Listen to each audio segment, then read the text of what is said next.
रख हौसला वो मंजर भी आएगा, प्यासे के पास चलकर समंदर भी आएगा। मत बैठे तक हर मंजिल के मुसाफिर, एक दिन आप सभी को मंजिल में मिलेगी और उसका आनंद भी आएगा।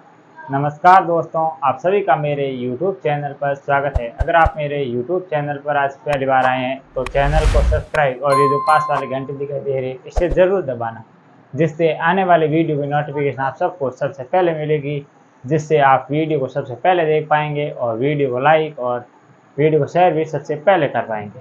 तो ये दोस्तों, आज की कक्षा शुरू करते हैं। Today current affair episode number 87। इससे पहले हमारे 86 एपिसोड अपलोड हो चुके हैं। अगर आपने वो नहीं देखे तो वो भी ज़रूर देखना, क्योंकि आप सभी एग्जाम की दृष्टि से उनमें मैंने बहुत ही महत्वपूर्ण फैक्ट आपको कराए हैं। तो आप सभी के लिए वो बहुत ही इंपॉर्टेंट होने वाली हैं कक्षाएँ, जिसकी मैंने अलग अलग प्ले लिस्ट बना रखी हैं। और हमारा जो फर्स्ट वीडियो वो किस डेट को आया था, तो वो आया था 31 मई को। ध्यान रखना, 31 मई को पहला वीडियो आया था। उसके बाद जून की प्लेलिस्ट बना रखी है, जुलाई की और अगस्त की, इन तीनों की प्लेलिस्ट बना रखी है अलग अलग। तो आप सभी को इन प्लेलिस्ट में जाकर ये वीडियो देख सकते हैं और उनके नोट्स बना सकते हैं, क्योंकि मैंने बहुत ही फैक्ट उन वीडियो के अंदर बताए हैं। तो वो भी आप सभी के लिए ज़रूरी है। और आइए आज की कक्षा शुरू करते हैं। आज का जो पहला क्वेश्चन है वो है, हाल ही में इसरो ने किस रॉकेट से आदित्य L1 मिशन का सफल परीक्षण किया है? ऑप्शन ए है GSLV-1, ऑप्शन बी है SSLV-02, ऑप्शन सी है PSLV-C59 और ऑप्शन सी है वो है PSLV-C57। तो आप सभी को ये बताना है कि हाल ही में जो इसरो ने आदित्य L1 सूर्य मिशन लॉन्च किया है, तो उससे मतलब किस रॉकेट से लॉन्च किया है, तो वो है ऑप्शन नंबर डी PSLV-C57। ये है मतलब इस रॉकेट से इसे लॉन्च किया गया है। तो आप सभी को ये भी पता होगा। अब हम इस वीडियो के अंदर पूरा जानने वाले हैं आदित्य L1 मिशन के बारे में, और उसके अलावा जो इम्पोर्टेंट इसरो से रिलेटेड जानकारी वो भी जानेंगे। तो ये आज वीडियो बहुत लंबा होगा, क्योंकि मैं इस क्वेश्चन के अंदर आपको बहुत फैक्ट बताने वाला हूँ। तो वीडियो लंबा हो तो वीडियो को अंत तक जरूर देखें, और अच्छा लगे तो अपने दोस्तों को शेयर जरूर करें। तो आइए दोस्तों, शुरुआत करते हैं आज की पहले क्वेश्चन की। तो सबसे पहले देखते हैं आदित्य L1।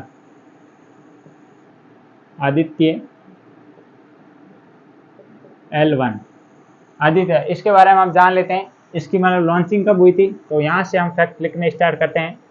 लॉन्च, तो ये लॉन्च कब हुआ था, तो ये लॉन्च हुआ था, वो हुआ था 2 सितंबर को। और कितने बजे हुआ था? 11:50। ये भी ध्यान रखना है आप सभी को, 11:50 पर लॉन्च हुआ है। और इसके अलावा इसमें और क्या है, तो ये कहाँ से लॉन्च किया गया था, तो इसके बाद देखते हैं स्थान। तो ये कहाँ से लॉन्च किया गया था, तो ये किया गया था सतीश धवन अंतरिक्ष केंद्र,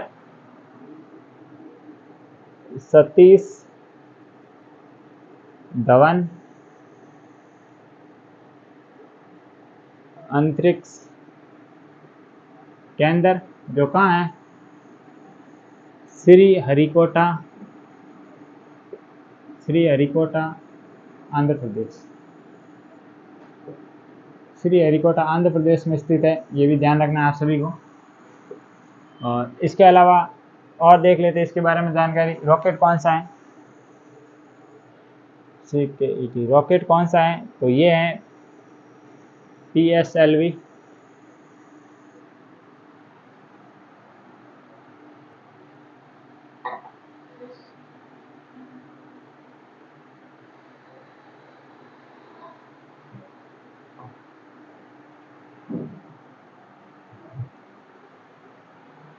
रॉकेट कौन सा है, वो है PSLV-57। ये भी आप सभी को ध्यान रखना है। और इसके अलावा और देखें तो इस रॉकेट से क्या किया गया, आदित्य L1 मिशन लॉन्च किया गया था, ये तो आप सभी को पता है।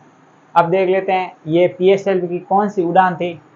ये रॉकेट तो ये PSLV मतलब PSLV-57 या 57 था, पर ये मतलब कौन सी उड़ान थी, उड़ान देखें तो PSLV की उड़ान थी, वो थी PSLV की उड़ान थी, वो थी 59। आप सभी को ये याद रखना है, क्योंकि 2 रॉकेट भारत के फेल हो गए थे, तो इस कारण ये सीरीज थी वो तो थी मतलब 56, पर ये जो PSLV 57 था, ये था रॉकेट। ये आप सभी को ध्यान रखना है। और भारत का पहला सूर्य आधारित ये वेधशाला मतलब होगी कौन सी? भारत का पहला सूर्य आधारित वेधशाला मिशन है। वेधशाला, ये कौन सा है? वेधशाला मिशन है, ये भी ध्यान रखना आप सभी को। इसके अलावा और देखिए इसके बारे में तो है, इसमें मतलब इसमें 4 स्टेज हैं। कौन कौन से वो 4 स्टेज है वो भी देख लेते हैं। 4 स्टेज तो इसमें 4 स्टेज कौन कौन से हैं? तो इसमें सॉलिड है, लिक्विड है, वापस सॉलिड है, वापस लिक्विड है। जैसे ये मान लो ये रॉकेट है, ये रॉकेट है, मैं सही बना देता हूँ।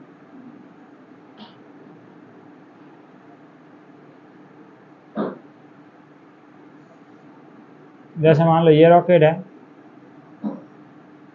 तो इसमें मान लो 4 स्टेज लगे हुए हैं। कौन कौन से स्टेज है? तो यहाँ पर है, जो सबसे पहले लगा है वो है सॉलिड। उसके बाद ये वापस आ गया तो यहाँ आ गया लिक्विड,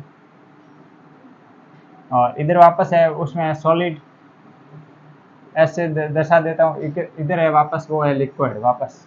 तो 2 सॉलिड 2 लिक्विड इसमें भरे हुए हैं, ये भी आप सभी को ध्यान रखना है। और ये अब लो अर्थ ऑर्बिट में जा पहुंचा है। तो अब ये कहाँ पर गया है? वो गया है अब लो अर्थ ऑर्बिट, लो अर्थ ऑर्बिट में ये पहुंच चुका है। अब मतलब निम्न भू कक्षा, अब यहाँ से ये पहुंच चुका है। और अब यहाँ से आगे क्या होगा? ये मतलब पृथ्वी की ग्रेविटी से बाहर जाएगा। अब यहाँ से ये मतलब इसे क्या कहते हैं? निम्न भू कक्ष, निम्न भू कक्ष कहते हैं। ये भी आप सभी को ध्यान रखना है, कक्षा ऑर्बिट। इसके बाद अब क्या होगा? ये होगा पृथ्वी से बाहर जाएगा, पृथ्वी की ग्रेविटी से बाहर, पृथ्वी की ग्रेविटी से अब बाहर जाएगा। ये भी आप सभी को ध्यान रखना है। और इसके अलावा और देखें तो इसमें मतलब SOI पर आधारित है। ये कौन सा है? SOI पर आधारित, SOI। अब इसकी क्या फुल फॉर्म होती है SOI? तो ऐसे ही मतलब स्फीयर ऑफ इन्फ्लेशंस, ये आपसे ध्यान रखना है। स्फीयर ऑफ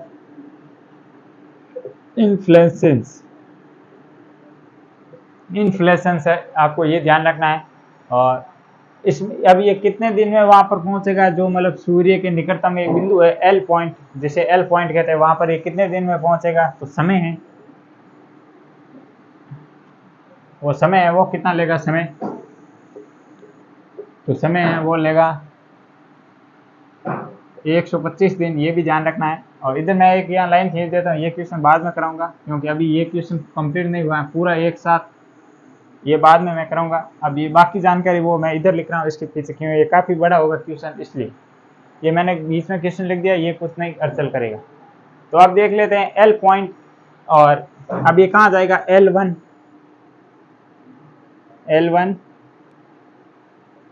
L1 पॉइंट पर जाएगा ये अब, और वहाँ पर स्थापित होगा। तो L1 पॉइंट, इसका क्या नाम है, फुल फॉर्म क्या है, किसकी खोज इसने किसने की? तो लेग्रास ने इसकी खोज की थी। ये भी ध्यान रखना, लेग्रास ने इसकी खोज की थी। खोज लेग्रास करता, यहाँ पर लिख देता खोज करता। इस पॉइंट की खोज लेग्रास ने की थी, और और ये है, जैसे मान लो ये है सन, सन, और ये है अर्थ, ये है मतलब पृथ्वी, और ये है सूर्य, और ये है मतलब इनके बीच की दूरी। और ये L पॉइंट कहाँ पर है? वो है यहाँ पर, L1 है वो पॉइंट है यहाँ पर। और इसे क्या नाम देगा? L1 पॉइंट, ये भी ध्यान रखना, L1 पॉइंट यहाँ पर है। और अब यहाँ पर बीच की दूरी कितनी है? तो ये दूरी है ना पृथ्वी से इस पॉइंट तक की, ये दूरी है, वो है मतलब कितनी है? वो है मतलब 1.5 m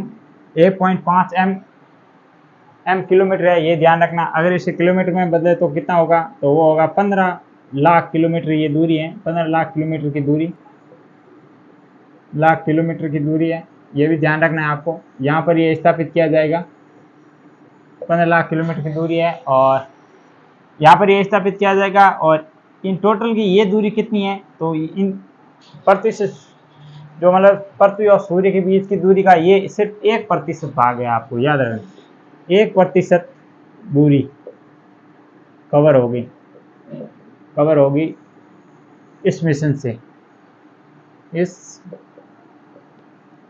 से, ये भी आपको सभी को ध्यान रखना है। सिर्फ 1% दूरी है, ये इतनी है। और टोटल दूरी कितनी है, अगर पृथ्वी और सूर्य का गुरुत्वाकर्षण बल यहाँ पर बराबर होता है, ये भी आप सभी को ध्यान रखना है कि यहाँ पर पृथ्वी व सूर्य का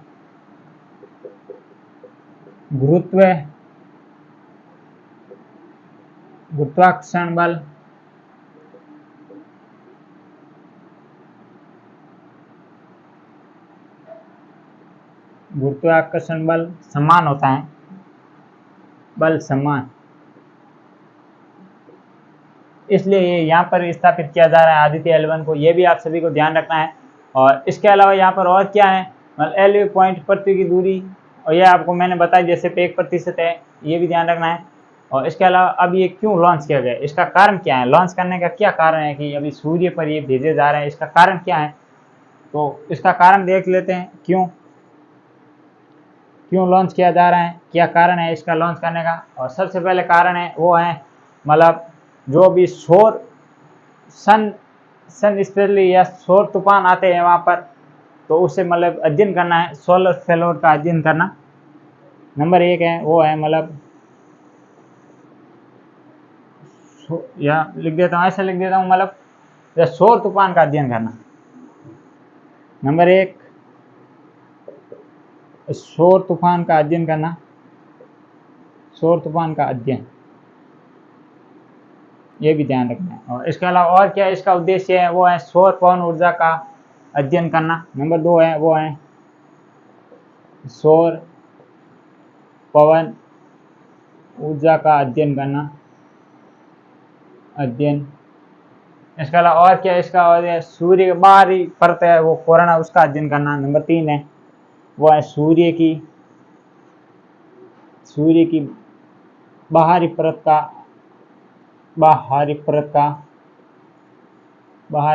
का अध्ययन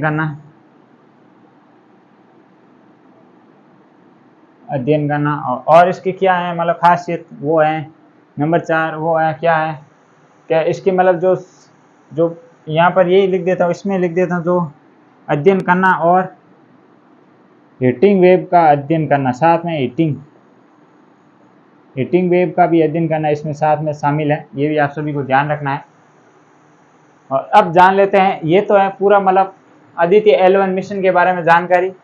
एक बार मैं वापस बता देता हूँ, फिर इसके अलावा जो अन्य फैक्ट है वो भी देख लेंगे, कौन कौन से मिशन है, किस देश ने कौन सा मिशन भेजा सूर्य पर, वो भी देख लेते हैं। एक बार आप सभी को मैं वापस बता देता हूँ, आदित्य L1 और लॉन्चिंग 2 सितंबर मतलब 2 सितंबर को हुई थी। और कब हुई थी, 11:50 मतलब सुबह के 11 बजे AM। स्थान कौन सा था, वो था सतीश धवन अंतरिक्ष केंद्र, श्रीहरिकोटा, आंध्र प्रदेश। रॉकेट कौन सा था, वो था PSLV 57, मतलब 57वां रॉकेट था। PSLV C है यहाँ पर, PSLV C 57 ध्यान रखना है। और उड़ान मतलब ये कौन सी उड़ान थी क्रम से, तो वो थी यहाँ पर C है, ध्यान रखना, PSLV C 59वीं या मतलब 59वीं उड़ान थी, ये ध्यान रखना, क्योंकि 2 उड़ानें असफल हो गई थी, तो उसे काउंट करें तो ये होती है और उसे काउंट नहीं करें तो ये होती है। इसके अलावा भारत का पहला सूर्य आधारित वेधशाला मिशन यही है। और इसके अलावा इसके 4 स्टेज है, मतलब इस पूरे में 4 स्टेज है। कौन कौन सी है, तो सबसे पहले आता है सॉलिड, उसके बाद लिक्विड, इसके बाद वापस सॉलिड और इसके बाद वापस लिक्विड, ये 4 है, ध्यान रखना। इसके अलावा और इसमें क्या दे रखा है, वो दे रखा है अब ये कहाँ पर मतलब पहुंच चुका है, तो वो पहुंच चुका है लो अर्थ ऑर्बिट में, निम्न भू कक्षा में पहुंच चुका है और पृथ्वी की ग्रेविटी से अब बाहर चला गया है, ये ध्यान रखना। इसमें एक SOI है, मतलब स्पेयर ऑफ इन्फ्लुएंस, ये मतलब इस सिस्टम लगा हुआ है, यहाँ से ये पहुंच चुका है यहाँ तक। और इसके अलावा इसमें कितने दिन लगेंगे अब टोटल इस मिशन, ये कितने दिन में पहुंचेगा जहाँ पर वो पॉइंट है वहाँ पर, तो वो 125 दिन में पहुंचेगा, ये ध्यान रखना है। और इसके अलावा ये देख लेते हैं, जैसे सन और पृथ्वी ये इसके बीच में स्थापित होगा। इसका बीच में स्थापित करने का क्या कारण है? इसका कारण है कि यहाँ पर पृथ्वी व सूर्य का गुरुत्वाकर्षण बल समान है, मतलब समान या स्थिर एक जैसा है, इसलिए यहाँ पर स्थापित किया जा रहा है। और यहाँ पर स्थापित किया जा रहा है, तो इसका क्या पॉइंट, इसका क्या नाम रखा है बिंदु का, वो है L1 पॉइंट, ध्यान रखना। और इसके अलावा ये देखे, मतलब ये कितने किलोमीटर यहाँ से इस पॉइंट से ऊपर तक की कितनी किलो दूरी होगी, वो होगी 1.5 किलोमीटर, या कह सकते हैं 15 लाख किलोमीटर दूरी होगी, ध्यान रखना। और ये दूरी मतलब टोटल इस दूरी का कितना प्रतिशत है, वो है 1% दूरी कवर होगी इस मिशन से। और यहाँ पर ये मैंने आपको बता दिया है। और इसके बाद और कुछ फैक्ट क्या बचा है, ये इसमें मतलब 4 पॉइंट, ये पॉइंट वाला हो गया। L1 पॉइंट की खोज किसने की थी, तो वो की थी लेग्रास ने खोज की थी, इसलिए L के नाम पर ये L रखा है, ध्यान रखना। और इस समय ये L दिखाई दे रहा है। अब ये क्यों किया गया, इसका क्या कारण है मिशन को लॉन्च करने का, तो कारण है वो है सौर तूफान का अध्ययन करना, सौर पवन ऊर्जा का अध्ययन करना, पृथ्वी के बाहरी परत जिसे हम कोरोना कहते हैं उसका अध्ययन करना, और इसके साथ ही हीट वेव का भी अध्ययन करना। तो ये था इसके बारे में जानकारी, और आदित्य L1 सूर्य मिशन के बारे में। और इसके अलावा अब जो अन्य फैक्ट हैं वो भी देखेंगे इस क्वेश्चन के अलावा। ये तो क्वेश्चन से रिलेटेड जानकारी थी, अब जो देखने वाले हैं वो देखने वाले अन्य इंपॉर्टेंट फैक्ट कौन कौन से हैं वो भी, क्योंकि वो भी जानना जरूरी है। बाकी देशों ने भी सूर्य मिशन मतलब भेजा है, तो उनका भी नाम देख लेते हैं इसके साथ, ये आ गया है। तो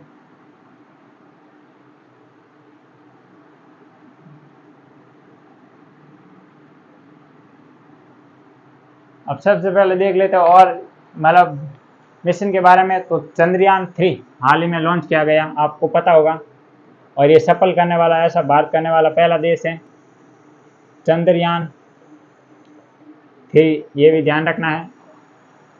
तो चंद्रयान 3 कब लॉन्च किया गया, तो वो किया गया था 14 जुलाई को, 14 जुलाई। और इसके अलावा ये मतलब किस रॉकेट से लॉन्च किया गया था, रॉकेट का नाम क्या है, तो वो था LVM-3M4, ये ध्यान रखना है, इसका पूरा नाम है। और इसके अलावा और देखें तो मतलब ये अब ये लैंडिंग का कब की थी, तो लैंडिंग की थी, वो की थी 24 अगस्त को, ये ध्यान रखना है। और 24 अगस्त को कितने बजे ये लैंडिंग की थी, वो 6 शाम को, मतलब PM। और ये कब लॉन्च हुआ था, और ये लॉन्च हुआ था, वह हुआ था 2:35, ये भी PM के लॉन्च हुआ था इसी समय। और ये जहाँ पर ये उतरा उस पॉइंट का क्या नाम है, सॉफ्ट लैंडिंग कह सकते हैं। पहले लिखिए दक्षिण ध्रुव पर वह सॉफ्ट लैंडिंग, ये भी आप सभी को ध्यान रखना है। और इसका पॉइंट का क्या नाम रखा है, वो रखा है शिव शक्ति। इसके अलावा एक तिरंगा पॉइंट और रखा है, तिरंगा पॉइंट, वो भी हम डिस्कशन करने वाले हैं। और इसके बाद ये था चंद्रयान 3, अब है चंद्रयान सेकंड। तो चंद्रयान 2 कब लॉन्च किया गया था, तो वो किया गया था 22 जुलाई 2019 को। और ये मतलब सॉफ्ट लैंडिंग नहीं कर पाया, तो इस कारण ये असफल रहा था। और इसके अलावा और देखें तो मतलब इस बिंदु का क्या नाम है जहाँ पर ये क्रैश लैंडिंग हुई थी, तो उस बिंदु का नाम है वो है तिरंगा पॉइंट। इसमें एक लैंडर का क्या नाम था, तो वो था प्रज्ञान, विक्रम लैंडर था, विक्रम, और रोवर का नाम था वो था प्रज्ञान रोवर। और ये प्रज्ञान और रोवर ये दोनों सेम इसमें थे, पर इसमें एक और था ऑर्बिटर, उसका क्या नाम था, ऑर्बिटर एक शामिल और था, 3 थे इसमें ऑर्बिटर। ये भी आप सभी को ध्यान रखना है। और इसके अलावा और देखें तो मतलब चंद्रयान फर्स्ट के बारे में देख लेते हैं। चंद्रयान फर्स्ट ये कब लॉन्च किया गया था, ये रॉकेट कौन सा था इसमें चंद्रयान 2 में, तो ये था GSLV मार्क 4, GSLV मार्क 3, ये इसका लॉन्च रॉकेट का नाम था। ये भी आप सभी को ध्यान रखना है। और ये चंद्रयान फर्स्ट कब लॉन्च किया गया था, तो ये किया गया था 2008 में, ये भी ध्यान रखना है आपको। और इसके अलावा 2008 में ये लॉन्च किया गया था चंद्रयान फर्स्ट। और ये कौन सा मिशन था, तो इस मिशन का नाम था वो था ऑर्बिटर मिशन, ये खाली ऑर्बिटर का ही मिशन था, ये भी ध्यान रखना है। और इसके अलावा और देखें तो इसके बारे में, ये कौन सी रॉकेट से लॉन्च किया गया था, तो वो था PSLV C-25, ये भी आप सभी को ध्यान रखना है। C-25 है या 11 है इसमें, C-25 है इसमें, ये ध्यान रखना। अब देख लेते हैं प्रमुख सूर्य मिशन, कौन कौन से देश के प्रमुख सूर्य मिशन है वो भी देख लेते हैं। यहाँ पर लिख देता हूँ मैं सूर्य मिशन किस देश के कौन से सूर्य मिशन है। तो जैसे देखते हैं तो सोहा, ये किस देश का सूर्य मिशन है, SOHA सोहा, ये सोहा किस देश का है, तो वो है नासा का है, मतलब अमेरिका की एजेंसी नासा द्वारा, US से लिखेंगे पहले, उसके बाद नासा, जो कि अमेरिका की एजेंसी है। जैसे भारत की इसरो है, वैसे नासा की मतलब USA की नासा है, ये भी ध्यान रखना। तो ये नंबर 1। और नंबर 2 पर कौन सा है, ये थे नंबर 1। नंबर 2 पर है वो है, हम देखें तो मतलब यूलियस मिशन है। यूलियस मिशन किसका है, यूलियस मिशन, तो आप सभी को ये बताएं यूलियस मिशन किसका है, तो ये है यूरोपियन यूनियन UI का मिशन है। और इसे यूरोपियन यूनियन जो मतलब अंतरिक्ष एजेंसी है उसके द्वारा भेजा गया था। और इसके अलावा एक और मतलब प्रमुख है NVS फर्स्ट नेविगेशन सेकंड पीढ़ी के उपग्रह हैं, और ये GSLV 12F12 द्वारा छोड़ा गया था। अब जान लेते हैं थोड़ा सा इसरो के बारे में भी, क्यों इसरो का नाम आ गया। इस क्वेश्चन के अंदर फुल डिटेल से जानकारी मिलेगी आपको। इसरो स्थापना कब हुई थी, तो इसरो की स्थापना हुई थी, वो हुई थी 15 अगस्त 1900 कब हुई थी, 15 अगस्त 1969 को हुई थी, ध्यान रखना। और इसका मुख्यालय है वो है बेंगलुरु के अंदर, यहाँ पर लिख देता हूँ, हेडक्वार्टर है वो है बेंगलुरु। और बेंगलुरु कहाँ पर है, वो है कर्नाटक, ये भी ध्यान रखना है। और इसके अलावा इसके मतलब प्रथम अध्यक्ष कौन थे फर्स्ट, तो वो थे विक्रम साराभाई विक्रम अम्बालाल साराभाई, ये भी आपको सभी को ध्यान रखना है, विक्रम साराभाई। और इसके अलावा वर्तमान में इसके अध्यक्ष कौन है, तो वर्तमान में वो है F सोमनाथ, ये भी आप सभी को ध्यान रखना है। वर्तमान में इसका मतलब F सोमनाथ है। और इसके अलावा और देखें तो हाल ही में दिवस की घोषणा हुई थी एक, वो हुई थी 24 अगस्त को। 24 अगस्त को कौन सा दिवस मनाया जाएगा, तो वो मनाया जाएगा राष्ट्रीय अंतरिक्ष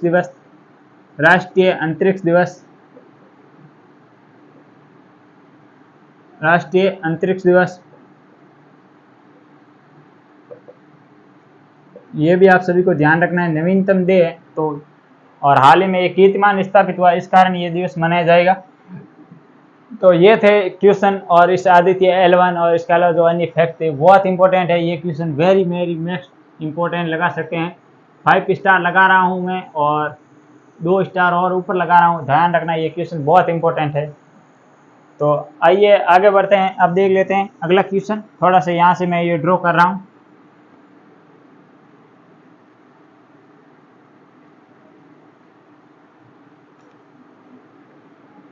अब देखते हैं आज का दूसरा क्वेश्चन। आज का दूसरा क्वेश्चन है वो है, हाल ही में समुद्री तूफान जिसका नाम है हाईकुई ने कहाँ भीषण तबाही मचाई है। आपको ये बताना है कि हाल ही में एक समुद्री तूफान आया है जिसका नाम क्या है, वो है हाईकुई। तो इसने कहाँ पर भीषण तबाही मचाई है। जैसे ऑप्शन ए है ताइवान, ऑप्शन बी है यूएसए, ऑप्शन सी है वो है चीन और ऑप्शन डी है वो है बांग्लादेश। तो इसका जो राइट आंसर होगा वो होगा option number A Taiwan. Taiwan में हाल ही में आई तूफान, समुद्री तूफान हाईकुई ने भीषण तबाही मचाई है। तो आइए अब देख लेते हैं इसके बारे में डिटेल से जानकारी जान लेते हैं कि क्या है आखिरकार तूफान और तूफान क्यों आते हैं और किन किन मतलब जगहों पर किन किन तूफान को किन किन नामों से जाना जाता है। तो सबसे पहले देख लेते हैं हाईकुई, जो ताइवान में समुद्री तूफान है। यहाँ पर लिख देता हूँ हाईकुई जो कि ताइवान में आया था। और आने का क्या कारण है, तो ये कहाँ पर आया था, ये है कौन सा, पहले तो समुद्री तूफान है, समुद्री तूफान।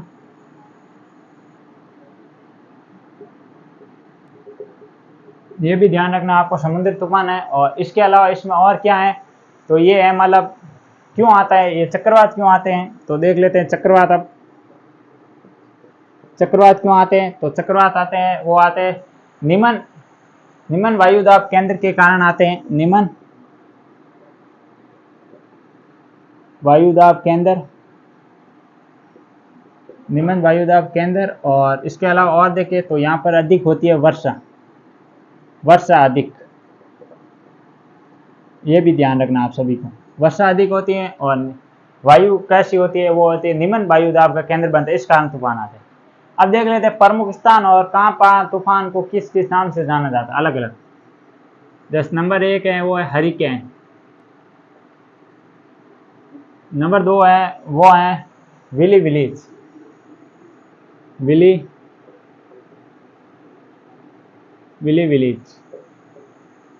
नंबर 3 है वो है देखे तो टॉर्नेडो। और नंबर 4 पर है तो वो है टाइफून। तो ये हैं प्रमुख मतलब तूफान और इनके मतलब ये कहाँ कहाँ आते हैं, इसके नाम क्या है वो देख लेते हैं। तो सबसे पहले हरिकेन कहाँ आता है, वो आता है कैप्सियन सागर में, करेबियन सागर ध्यान रखना। करेबियन सागर में जो भी तूफान आता है उसे हरिकेन के नाम से जाना जाता है, करेबियन सागर तूफान या करेबियन सागर। और विलीज ये कहाँ पर आता है, तो वह आता है ऑस्ट्रेलिया में आता है विलीज। और टॉर्पीडो ये कहाँ पर आता है, टॉर्नेडो आता है वो आता है यूएसए के अंदर। और टाइफून ये कहाँ पर आता है, तो टाइफून आता है वो आता है चीन सागर के अंदर। तो टाइफून कहाँ पर आता है, चीन सागर के अंदर। अब कहते हैं मतलब ये अब देख लेते हैं ताइवान किस द्वीप पर स्थित है। ताइवान द्वीप कौन सा है, ये कौन से द्वीप पर स्थित है ताइवान। तो ये भी ध्यान रखना, क्या पता कोई कहीं से कोई द्वीप से मिलाने वाला क्वेश्चन आ जाए तो ये आ सकता है। तो वो है फार्मोसा द्वीप पर स्थित है, फार्मोसा द्वीप पर स्थित है, ये भी ध्यान रखना आपको ताइवान। और इसके अलावा अब देख लेते हैं अन्य तूफान जो कि आए थे 2023 और 22 के अंदर। तो सबसे पहले नंबर 1 है वो है बिपरजॉय। नाम तो बहुत था मतलब कितना इतना तूफान आएगा तेज, ये आएगा, पर आया कुछ नहीं, बिपरजॉय। और देखे तो बिपरजॉय इसका नाम किसने रखा था, पहले तो आया कहाँ पर, ये आया था अरब सागर के अंदर, अरब सागर। और इसका नाम किसने रखा था, तो नाम किसने रखा था, तो वो रखा था बांग्लादेश ने इसका नाम रखा था। और इसके अलावा और देखें तो मतलब इसकी अर्थ क्या होता है, इसका अर्थ क्या होता है, तो इसका अर्थ होता है वो होता है मतलब विपत्ति या आपदा होता है इसका अर्थ, विपत्ति या आपदा, ध्यान रखना ये इसका अर्थ होता है। और अब देख लेते हैं और देखें नंबर 2 पर वो है मोचा।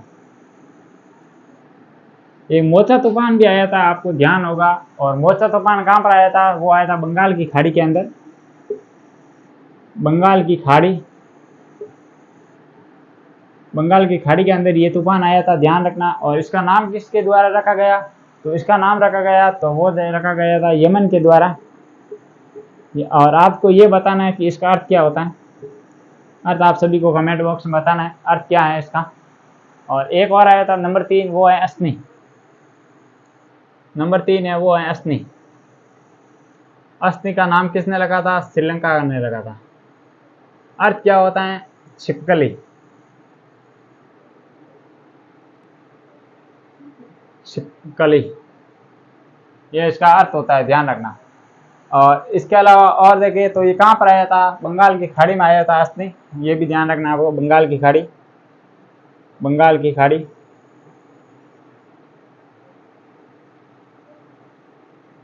बंगाल की खाड़ी में आया था, याद रखना। और एक और हाल ही में अमेरिका में तूफान आया था, इसका क्या नाम था? जो भीषण तबाही मचाई है, उसका नाम है इडोलिया। नंबर 3 हो गए। अब नंबर 4 पे लिख देते हैं, मैं इधर लिख देता हूँ नंबर 4, इडालिया। ये इडालिया कहाँ पर आया था? तो ये आया था फ्लोरिडा। और फ्लोरिडा कहाँ है? यूएसए के अंदर आया था, ये भी ध्यान रखना। तो ये थे 2 क्वेश्चन आज के, जिसके मैंने एक तो फुल डिटेल से बताया था और ये इंपॉर्टेंट है, ध्यान रखना। और इसके अलावा ये दूसरा तूफान, ये भी क्वेश्चन है, ये भी बहुत इंपॉर्टेंट है, क्योंकि ये हाईकुई तूफान ताइवान में आया था और समुद्री तूफान है, ये भी ध्यान रखना। और चक्रवात क्यों आते हैं, किस कारण से आते हैं, कैसी जलवायु हो जाती है?